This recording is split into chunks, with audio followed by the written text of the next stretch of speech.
Hello and welcome to Empowered to Thrive. I'm your host, Corrine Powell. I'm so glad you're here. No matter what type of day you're having, you're always welcome. I like having you around. This space is especially designed for the person who goes about life focused on everyone else while neglecting their own needs. The person who says yes when inwardly they want to say no. The person who is frustrated at all they do because they don't receive much in return. If that's you, I'm going to put out some great ideas on how you can change those patterns and get unstuck. Life isn't meant to be tolerated. It should be enjoyed. So let's get to it.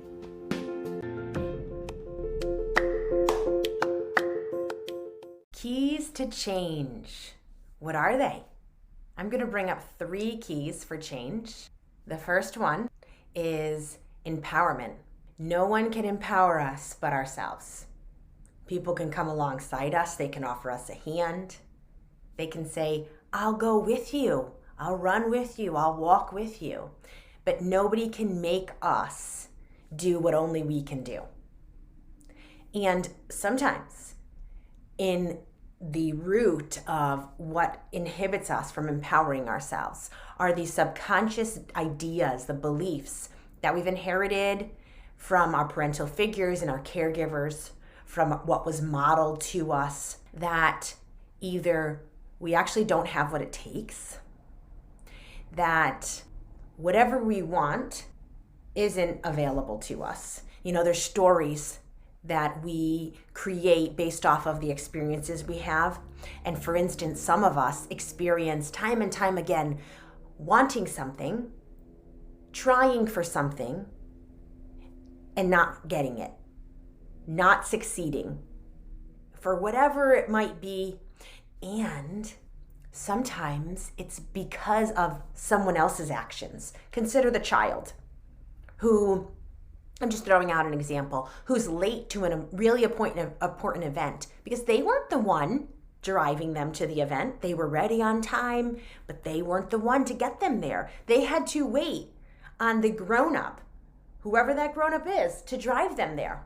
If we carry this mindset that we are held back, we are inhibited because of somebody else, we won't move ourselves in the direction that we need.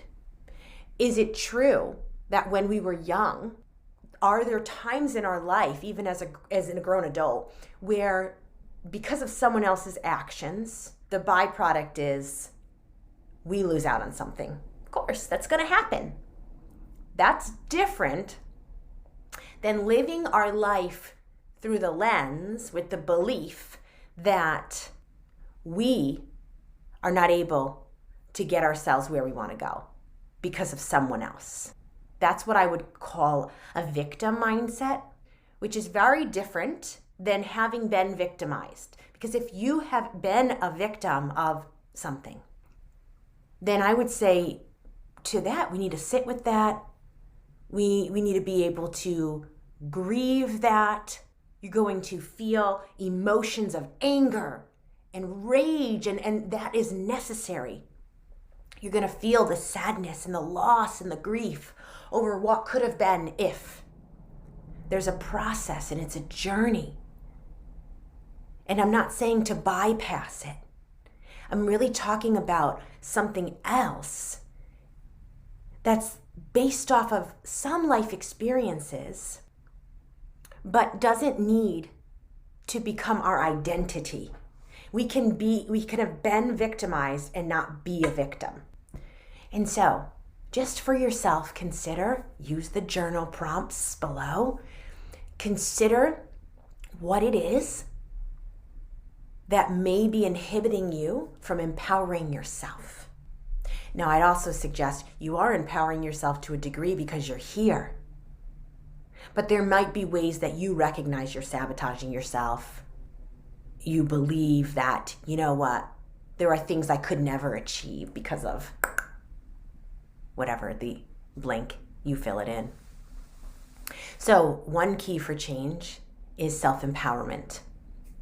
Another key for change is self-compassion. Compassion is pivotal to connecting with our inner self, to connecting with our inner child, to really moving us along on the healing journey. With compassion, we meet ourselves where we're at. We don't shame ourselves, but we recognize we're in process, that there are reasons why we are where we are, that the past versions of ourselves were just doing the best they could with what they knew. Compassion says, you fell down? Here's a hand, I'll help you up. We don't kick them when they're down. We don't shame them. We don't bully them. We offer a hand and say, it's all right. We all fall. I've fallen. And that might be us saying that to our own self. That might be us saying it to our past self. And when I say past self, you are who you are. The thing is, when we look back, we were a different age in the past. We were a different version. And so, because I'm a very visual person, I see these other times in the past, and I see us and our version of ourselves, and I just reference it that way. When I say we, because I'm talking about you and your inner child, I recognize that you are the same person. But I also see a visual in my mind's eye of a little child, that child you once were, standing next to your grown self. And I recognize that that little child needs to hear certain things. You also may need to hear them, but you may need to hear them because of an experience you had when you were a young child. And because your body stored the memory, you're still impacted and affected by whatever happened when you were young. You're also going to be impacted and affected by the words spoken, by the heart messages given to that young version of you. So having compassion on ourselves is a journey. It's not going to happen overnight. If you've been a bully to yourself, if you've been the critic, and if you grew up around critical, shaming, judgmental people, like I did, I understand. It's very, very, very ingrained in the core of who you are. But patterns can be changed. Neuroplasticity allows us to change even the ways we think, what we believe on the subconscious level. So I'd encourage you to do some mirror work. You're going to, if you look in your workbooks, you'll see an example of what I mean. And I'll even be giving you an example of what I mean by that, but I'm just putting that bug in your ear. Mirror work is one of those helpful tools to growing in self-compassion. Third key for empowerment is mindfulness. When I think of mindfulness, I just think of this pause and taking inventory of what's going on deeper within me.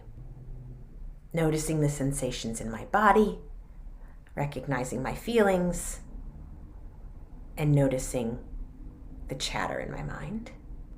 And then being able to deliberately make a choice as to what I want to do. So if I'm mindfully going to eat, I'm actually considering what I'm going for, and why I'm going for it. Do I want some comfort right now? Am I actually hungry? Is what I'm choosing going to satiate me? And am I going to pause and actually rest, sit down, relax, rest while I eat it? Recognizing the food in front of me and how it's nourishing me. And that may sound like a process, but I do believe when we live mindfully, anything that seems like a process becomes organic. It just becomes natural to us. It's how we do life. It's not so heady where we're thinking through all the steps. But we have to start somewhere. If we're not living in these ways, we have to start by being intentional and deliberate and actually walking through the process where we're like, oh yeah, all right, yep, step A, step B. Because we have to teach ourselves. The practice of anything is done through repetition. So however you want to come about change, you're going to have to be deliberate and intentional and put something into a repetitive practice. So those are 3 of the keys for change. Please go through, sit in stillness, quiet yourself within, whether that's while you take a walk, and consider the reflective questions. Do some journaling. Definitely get it off of your mind and get it down onto paper or your electronic app, because if it's just up here, it's actually going to weigh you down and zap your energy in other ways. The one thing I want to leave you with is just to be noticing as you're going through your days. Oh, what is going on below the surface here? Am I feeling disempowered? Am I feeling inhibited because of someone else? Oh, why am I doing this? Do I want to do this right now? And how am I thinking of myself? How am I treating myself? Mindfulness, compassion, empowerment. 3 keys to change. Are you interested to learn more about yourself, to understand why you think and act the ways that you do? I offer a digital product, Self-Discovery. It's a course that contains pre-recorded video lessons along with printable materials that will offer you more insights and journal prompts. Today's episode is an excerpt taken from that course, Self-Discovery. If you find it interesting and you want to delve deeper into this subject, head over to the show notes, which will link you directly to that course, Self-Discovery.